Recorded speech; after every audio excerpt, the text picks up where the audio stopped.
Hola, bienvenidos a Conversaciones Convergentes. Estamos aquí en el edificio WeWork, en la Torre de Odeón, muy cerquita del Obelisco en la Ciudad de Buenos Aires, donde hoy vamos a charlar con Roberto Iglesias. Roberto es periodista, escritor, investigador, especializado en telecomunicaciones y medios. Roberto, ¿cómo va? ¿Cómo estás, José? Gracias por la invitación. Por favor, gracias por venir. Roberto, ¿las telecomunicaciones en Argentina están desarrolladas o subdesarrolladas?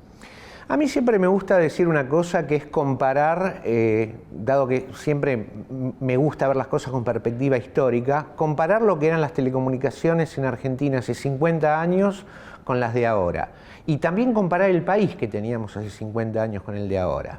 Fíjate, José, que hace 50 años el país tenía quizás un 5 o 6% de pobreza, pero las telecomunicaciones, que estaban totalmente operadas con criterios burocráticos por parte del Estado, con la vieja Entel, donde tardaban 20 años en ponerte un teléfono domiciliario fijo, podríamos decir que el país tenía telecomunicaciones peores de las que tenía ese país con 5% de desempleo, porque no se dejaba desarrollar su potencial. Ahora creo que estamos en la situación opuesta. Tenemos un país con 50% de pobreza, pero gracias a que hubo una reforma con defectos, con limitaciones, pero que sí hubo una reforma en el modelo de comunicaciones hace 30 años, todavía estamos recogiendo un poco los frutos de esa reforma, empresas privadas, competencia, marco desregulado, etcétera, y ahora podríamos decir lo contrario, las telecomunicaciones son un poquito mejor que el país que tenemos con 50% de pobreza, inflación y tantos otros problemas. Pero obviamente que el marco macroeconómico siempre va a afectar, aunque tengamos un régimen regulatorio apropiado. Entonces yo creo que sin perjuicio de todo eso, se necesita trabajar todavía en un marco regulatorio transparente, en que ese marco regulatorio transparente se aplique adecuadamente por parte de las personas adecuadas, sin privilegios ni exclusiones, y que además exista una macroeconomía ordenada. Una vez que se den esas tres condiciones, marco regulatorio bien conformado, personas que lo apliquen adecuadamente y con transparencia y macroeconomía sana, alguien dirá, bueno, ¿cuándo estas condiciones se van a dar todas juntas en Argentina? Pero digamos, si hablamos de lo ideal, esa sería la idea. Entonces creo que a pesar que nuestras telecomunicaciones, nuestras TIC están un poquito mejor de la situación casi desastrosa en la que hemos dejado este país, hay mucho por hacer todavía y esperemos que estas tres variables se puedan alinear, ¿no? Sincronizar en algún momento, ¿no es cierto? Roberto, ¿a quién debería parecerse la Argentina en términos de modelo regulatorio? En cuanto obviamente a telecomunicaciones y pensando en que todo el mundo esté conectado, que todo el mundo pueda pagar una buena conexión, que haya una buena conexión disponible en este enorme territorio que tenemos. Bueno, como en tantas cosas hay siempre varias posturas, ¿no? Está la postura, digamos, nacionalista que dice no hay que parecerse a nadie, tenemos que inventar o crear o diseñar nuestro propio modelo. Y están también los que quieren a veces copiar sin más cosas de distintos países sin considerar un poco la idiosincrasia o las particularidades argentinas, ¿no? Esto en los medios públicos lo hemos visto un montón de veces, cada gobierno que sube dice que quiere hacer que Canal 7 o los medios públicos sean como la BBC de Inglaterra, y no han conseguido ni siquiera el 10% de avanzar hacia eso. Así que eso, evidentemente, hay algo en la idiosincrasia que no permite avanzar para eso. A mí me parece que Yo alguna vez escribí que la desregulación es como un arte, ¿no es cierto? O sea, si bien estamos hablando de criterios objetivos, etcétera, si queremos determinar qué cosas tiene que tener el Estado y qué cosas tiene que tener el mercado, eso sí que quizás hay que atender a las peculiaridades de cada país. Entonces, si bien yo siempre creo que el core de un sistema de comunicaciones que funcione bien es la competencia entre distintas entidades en un marco regulatorio transparente y donde haya entidades comerciales o entidades sin fines de lucro que se operen libremente con un marco adecuado y donde el Estado trate en igualdad de condiciones y favorezca la prestación de algunos servicios que el mercado no puede dar, si bien todo esto es cierto y se aplica, yo creo que se aplicaría en cualquier país, existen muchas particularidades que se pueden tener en cuenta en Argentina, viendo por ejemplo cómo se manejan los subsidios con respecto a un montón de entidades, y sabemos lo que es en Argentina. Hay subsidios que es mejor darlos a ciertas entidades pensando que las entidades los pueden aprovechar o sabiendo toda la corrupción o problemas que hay, no sería mejor que el Estado directamente haga la prestación. Entonces, yo creo que ese tipo de peculiaridades sí tienen que ver con la situación de cada país. Pero me parece que el modelo general es competencia y con un Estado que asegure o garantice algunas prestaciones mínimas. Roberto, vos escribiste y publicaste con el sello Convercom un libro que se llamó Cuatro Fusiones, que recorrió las principales operaciones que en Argentina hubo de consolidación empresarial, fusiones, adquisiciones, que incluye además un capítulo sobre las políticas de comunicación del gobierno de Mauricio Macri. Habiendo leído todos esos expedientes, conociendo lo que pasó después y además toda tu experiencia y conocimiento sobre el panorama del mercado en Argentina, ¿vos podrías decir que el mercado de las telecomunicaciones y los medios en Argentina es un mercado concentrado o es un mercado que tiene niveles de concentración tolerable o directamente es un mercado de muy alta competencia?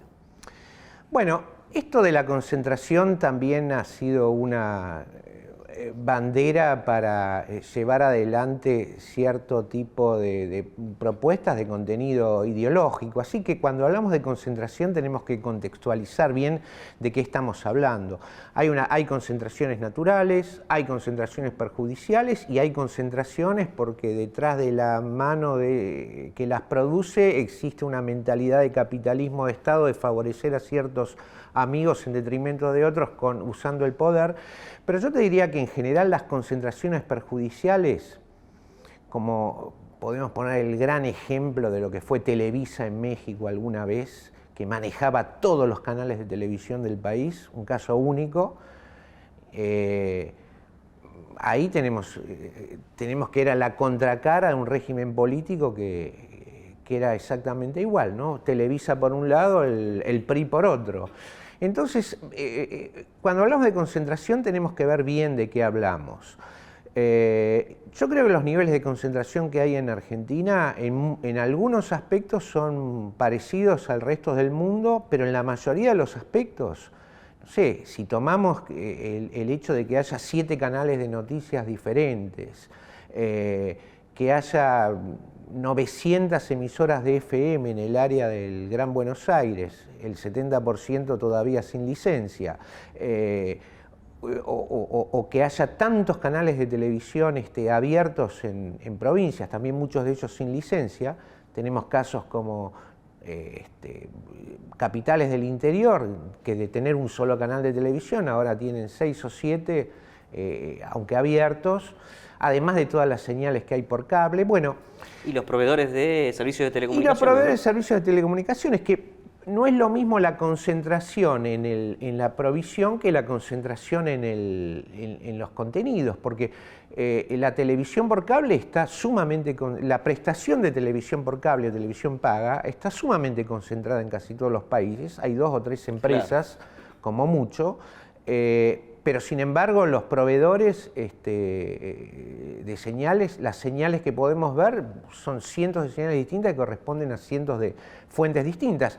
Y qué mejor que Internet. Los ISP pueden ser muy pocos en un país, pero lo que nos ofrece Internet con sus millones de páginas y fuentes, aunque los ISPs sean pocos y mientras compitan efectivamente no hay ningún problema, el acceso a esos contenidos de Internet es enorme. Y por último, a mí me gustaría también destacar en el tema de concentración, si hablamos de medios de comunicación, que también es importante ver el pluralismo que hay adentro de cada medio, porque podemos tener una situación donde, por ejemplo, haya, no sé, 200 canales de televisión, pero si esos 200 canales de televisión responden todos a una misma línea, o por el contrario, cada uno representa una parcialidad muy profunda, muy acotada, ahí la desconcentración realmente no tiene una función importante en la construcción del pluralismo, porque o tenemos todos los canales que dicen lo mismo, a pesar de que hay pluralidad en desconcentración en la propiedad, o tenemos canales que dicen radicalmente cosas distintas, sin pluralismo interno dentro de cada uno, donde lo que va a resultar eso es una fragmentación, no un pluralismo auténtico, sino una fragmentación de que cada uno va a tener su propio sesgo confirmado en el canal de televisión, por ejemplo, que elija. Entonces, lo importante es que cada medio internamente tenga pluralidad, y eso yo creo que en las mediciones que se hacen tendría que ser incorporado. Yo vi que Reporteros Sin Fronteras sacó hace poco un Media Ownership donde equiparaba, más o menos se decía, concentración es malo, desconcentración es bueno. Y no es ese el tema, porque un sistema de medios puede estar un poquito más concentrado, pero si tiene pluralismo interno, es otra cosa. Y te llevo siempre en el plano de la concentración o no concentración de los mercados, algo que en Argentina se habla mucho, en otros lugares del mundo no se habla mucho de esto, en general, al plano de las plataformas, ¿no? Ha ido, si se quiere, siglo XX, bueno, la preocupación sobre la concentración de la propiedad de los medios de comunicación, y siglo XXI la preocupación sobre la propiedad de las plataformas, estas infraestructuras tecnológicas, Google, Meta, Amazon, etcétera, que son predominantes hoy. ¿Hay un problema de concentración en el mundo de las plataformas? En principio sí, yo creo que digamos, claro, hasta ahora hablamos de medios convencionales o semiconvencionales. Creo que de alguna manera podemos considerarla como una especie de concentración natural, pero eso implica algún tipo de acción. Yo creo que para asegurar tanto la libertad de expresión como el mal uso que se puede hacer de la libertad de expresión a partir de cosas gravísimas como pornografía infantil, discurso de odio, discurso de odio real, no el discurso de religioso, odio exactamente, étnico, racial, reivindicaciones de genocidios, etcétera. Esas son cosas muy reales. Yo creo que la Corte Suprema Argentina, con respecto a la eliminación de contenido, tiene una doctrina muy interesante, que la expuso en su momento en el caso de Natalia de Negri, famoso caso. Sobre derecho al olvido. Sí, pero digamos... Responsabilidad de los intermediarios, ¿no? Sí, exactamente. Si bien no concedió el derecho al olvido, sí fijó una especie de doctrina o convalidó una especie de doctrina en la cual se decía que el intermediario es responsable por eliminar contenidos gravísimos, como ya hablamos de pornografía infantil, reivindicaciones de genocidio, odio contra minorías, etcétera. Y que el resto de las cosas sí puede quedar en debate judicial. Lo que pasa es que yo creo también que tendría que haber algún tipo de acuerdo para que la justicia pudiera efectuar algún tipo de acción sumarísima con las debidas garantías sobre cierto tipo de redes sociales para eliminar contenido y no dejárselo a la red social. que una red social pueda eliminar al presidente de Estados Unidos, por ejemplo, en un momento, bueno, algunos dirán, solo puede pasar en Estados Unidos eso, algunos lo verán como una gran reivindicación de lo que puede ser la facultad de una compañía para estar en contra de un gobierno, pero me parece que si le vamos a dejar a una plataforma la discreción de quién habla o quién no habla, yo creo que ese tipo de cosas se podría, así como cierto tipo de moderación de contenidos, se podría dejar en manos de un organismo judicial que tendríamos que ver, con un acuerdo internacional también, que tendríamos que ver cómo se maneja. ¿Qué es la convergencia? Y podríamos agregar una segunda pregunta. ¿Fue una moda en Argentina?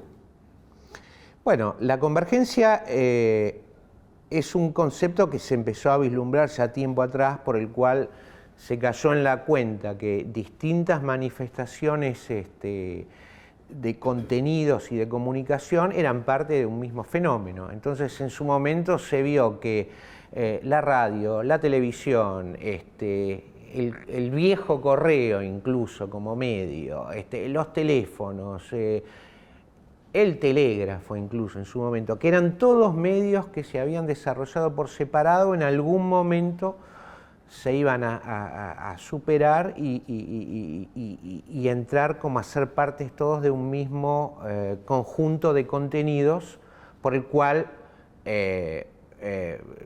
se podían comunicar esos contenidos o difundirlos. Entonces, todo eso es lo que termina aunando lo que eran las telecomunicaciones con los medios de comunicación masivo. De ese concepto sale lo que es convergencia. De esa convergencia también se facilitó con la digitalización, por el cual todo contenido es traducido a un conjunto de unos y ceros, que es el lenguaje de las computadoras. Entonces estamos hablando de un código de contenidos de unos y ceros que nos brinda desde realizaciones audiovisuales, películas, música, cine, comunicación de todo tipo, redes sociales, etc. Bueno, esto es la convergencia y de ninguna manera podemos decir que es una moda. Es un proceso histórico inevitable donde además los contenidos empiezan a circular con independencia del medio y así es mucho más fácil acceder a ellos y distribuirlos. Qué mejor ejemplo para todos nosotros de lo que fue Internet. Todavía algunos de nosotros nacimos y nos criamos sin que el Internet existiera. Muchos de los que nos están viendo seguramente no, pero yo todavía recuerdo cómo era la vida sin Internet. Sin convergencia. Claro, sin convergencia, sin teléfono celular y donde había, donde la comunicación era básicamente analógica. Así que no es una moda y es muy importante que ese proceso siga adelante. Ese proceso histórico, como lo definiste vos, tuvo un correlato regulatorio, digamos, ¿no? Así como se habían desarrollado previamente, por un lado las telecomunicaciones, el teléfono y el telégrafo, allá lejos ese tiempo, por otro lado la radio y la televisión, o el cine previamente, y terminaron confluyendo en esos ámbitos por separado, tenían sus esquemas regulatorios, algunos más orientados a la libertad de expresión, otros más orientados de golpe a la regulación antimonopolio, y en el mundo fue también convergiendo esa regulación. En Argentina, creo yo, a medias. Y hay quienes dicen que a lo mejor hay que diverger, no seguir convergiendo. ¿Ese proceso de convergencia regulatoria en Argentina fue beneficioso para el despliegue, el desarrollo de las telecomunicaciones o no? Porque esa es la pregunta clave para saber si hay que seguir convergiendo o dar marcha atrás y diverger en ese proceso que ahora sí ya enfocado en la regulación. Sí, sería un poco como, no sé, volver al sulky o a los caballos y renunciar del auto. Evidentemente es un proceso que no tiene marcha atrás y creo que yo hace poco hice una nota donde investigué cómo la ley de medios en su momento impidió el despliegue de fibra óptica porque impuso una política anticonvergente. La ley de medios era parte de un esquema por el cual las las compañías de telecomunicaciones no podían tener medios y las compañías de medios no podían tener telecomunicaciones.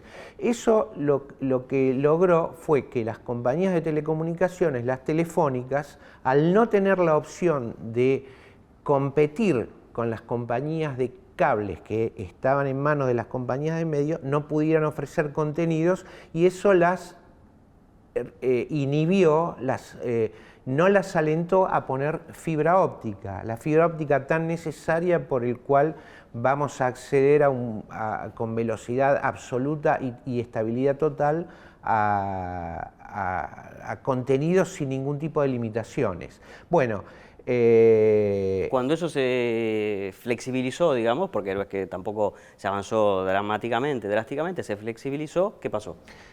Cuando se flexibilizó en el 2015, cuando la ley de medios fue reformada y se volvió a una política convergente, donde compañías de medios y telecomunicaciones ya podían ser una misma cosa y competir entre sí, el ritmo de instalación de fibra óptica casi se sextuplicó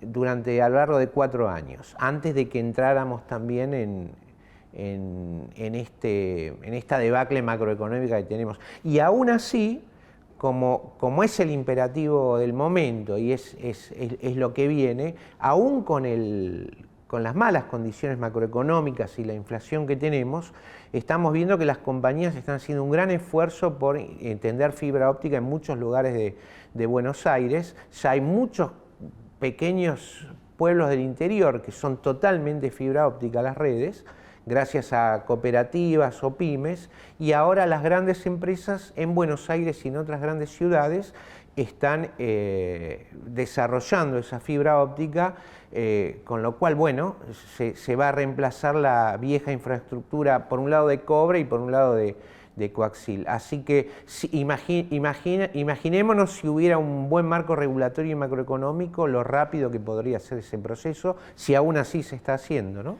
Roberto, un párrafo en los minutos finales sobre medios de comunicación públicos en Argentina. ¿Se parecen a algo los medios de comunicación, la organización de los medios de comunicación llamados públicos, digámosle gubernamentales, en Argentina? ¿Tienen correlato en el mundo? ¿De dónde vienen? ¿Para qué se han usado? ¿Quién los mira? Los medios públicos en Argentina se parecen a los medios públicos de la mayoría de los países con democracias que no son plenas o de países que no se caracterizan por tener democracias de alta intensidad, o sea que terminan siendo un portavoz del gobierno y del Estado, cuando no un botín político para repartir, crear cargos y contratar empleados. Esto no es propio de la Argentina, al contrario, yo diría que es muy propio de la mayoría de América Latina y de la mayoría de otras regiones. ¿Y qué habría que hacer con los medios públicos? Vos en algún artículo por ahí sugeriste ideas. Bueno, yo creo que hay distintos approaches. A un caso como el de la agencia Telam, que es una agencia que se ha caracterizado por implantar una especie de periodismo de Estado lleno de parcialidades, exclusiones, manipulaciones y a veces mentiras, así como operaciones políticas, creo que lo mejor sería, bueno, la podemos regalar a sus empleados. El Estado no tiene por qué tener una agencia de noticias y hay muchísimos países que carecen de agencias de noticias estatales.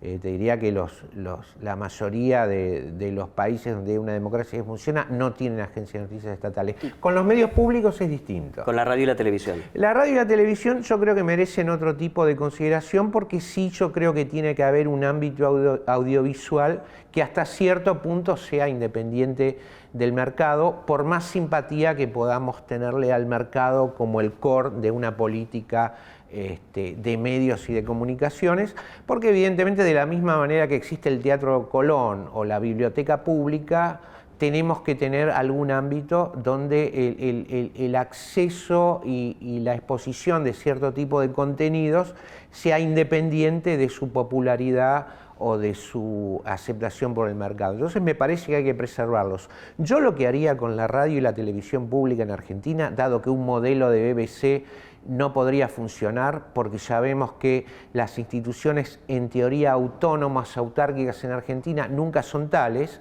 y fijémonos, el Banco Central, que en teoría tendría que ser una institución desvinculada de los gobiernos, por más que se diga en la Carta Orgánica, siempre termina siendo una institución gubernamental. Lo mismo va a pasar con la radio o la TV públicas. Entonces lo que yo creo que habría que cerrarlas, reabrirlas y ponerlas a cargo de una fundación de derecho público, pero de carácter privado, pero de derecho público. Estilo como en la PBS americana. Sí, podría ser un esquema similar, aunque en realidad el de Estados Unidos es más complejo porque cada medio es una fundación, las fundaciones a su vez compiten para obtener grants en la producción de distintos programas. Esto ya sería una complejidad que quizás sería un poco utópica implantarla en la Argentina, pero por lo menos que los medios públicos sean una fundación privada de derecho público y que deban funcionar de una manera eficaz y pluralista. Creo que es la única solución. Roberto, muchas gracias. Gracias a vos, la pasé muy bien. Estuvimos charlando aquí en Conversaciones Convergentes con Roberto Iglesias, periodista, escritor, investigador especializado en telecomunicaciones y medios, y nosotros nos vemos la próxima. Muchas gracias.